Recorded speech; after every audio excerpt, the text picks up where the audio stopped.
पटना में दो बच्चों की हत्या आजादी के जश्न के बीच बहुत बेरहमी से कर दी गई।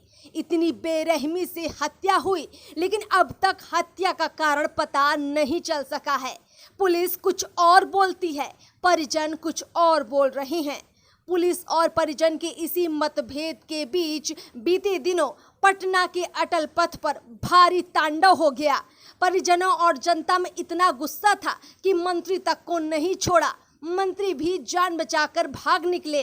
अब इस मामले में पुलिस परिजन और आसपास की जनता पर भी जुल्म कर रही है। सुप्रीम कोर्ट का रूलिंग है कि 10 बजे रात के बाद चाहे दुर्दांत अपराधी भी क्यों न हो, उसको उठाना नहीं है, उसको अरेस्ट नहीं करना है। लेकिन ऐसी पुलिस को कौन सी व्यवस्था हो गई थी कि निर्दोष लोगों पर, जो दोषी है, हत्यारा है, 2 बच्चे और बच्चियों का, उसको आज तक पुलिस जो है अनुसंधान नहीं की।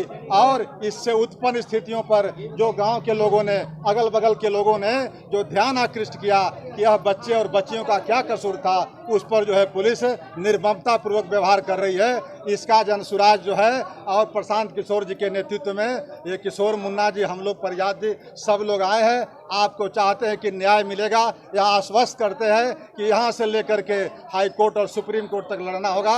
आपकी लड़ाई प्रशांत किशोर जी और जनसुराज लड़ेगी। इतने बड़े जन आक्रोश को देखकर ना तो सत्ता पक्ष का दिल पसीजा और ना ही विपक्ष का। किसी ने भी परिजनों का हालचाल नहीं लिया, कोई सांत्वना देने तक नहीं गया। सिर्फ नई नवेली जनसुराज के नेता पूर्व एमएलसी रामबली चंद्रवंशी के नेतृत्व में पटना के इंद्रपुरी पहुंचे। पीड़ित गौरव साव की पत्नी और परिजनों से मुलाकात की। पटना में दर्जनों बच्चों की हत्या हुई है। फुलवारी शरीफ में 2 बच्चे की इसी तरह हत्या कर दी गई। वो भी कमजोर तबका का ही आदमी था, जला के अभी एम्स में जलाया गया। तो ये इस तरह से पटना एक तरह से असुरक्षित हो गया है, और खास करके जो बच्चा का जिंदगी है वो खतरे में है। सरकार समय रहते सुरक्षित करे। पूरे बिहार से बच्चों का ट्रैफिकिंग हो रहा है, तो इस पर भी करना चाहिए।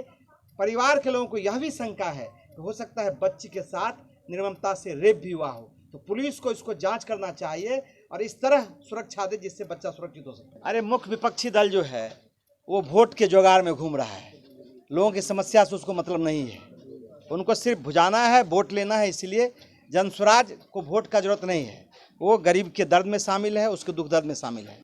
आपको बता दें कि गौरव साव के बेटे और बेटी की बीते दिनों इंद्रपुरी में ही कार में लाश मिली थी। 15 अगस्त की इस घटना के 10 दिन बीत चुके हैं। इसके बाद भी पुलिस जांच सही से नहीं कर रही है। इसके बाद परिजनों ने अटल पथ पर प्रदर्शन किया था। बीती रात पटना पुलिस ने गौरव साव को ही मोहल्ले के अन्य लोगों के साथ अरेस्ट कर लिया। दरवाजा पीट के ले गया है, इसी पकड़ के हमारे माँ बहन सब गाड़ी आया, सब के ले गया है। हाँ, गेट नहीं खोलता है तो खिड़की पर चढ़ जाता। हैरानी की बात यह है कि पटना पुलिस ने दोनों बच्चों की मौत के मामले में अभी तक कोई सही से खुलासा नहीं किया है। लोग प्रदर्शन के लिए मजबूर हो गए, और इसके बाद जब लोगों ने प्रदर्शन किया तो उन पर ही ज्यादती की गई। पटना एसएसपी के अनुसार पूरा प्रदर्शन प्रायोजित था, जिसके लिए पैसों का भुगतान किया गया। अब जरा आप ही बताइए कि अगर पुलिस ठीक से छानबीन नहीं करेगी, मामले में खुलासा नहीं करेगी, पीड़ित परिवार को न्याय नहीं देगी, तो वो भला कर ही क्या सकते हैं। और पुलिस का रवैया भी किस तरीके से सामने आता है।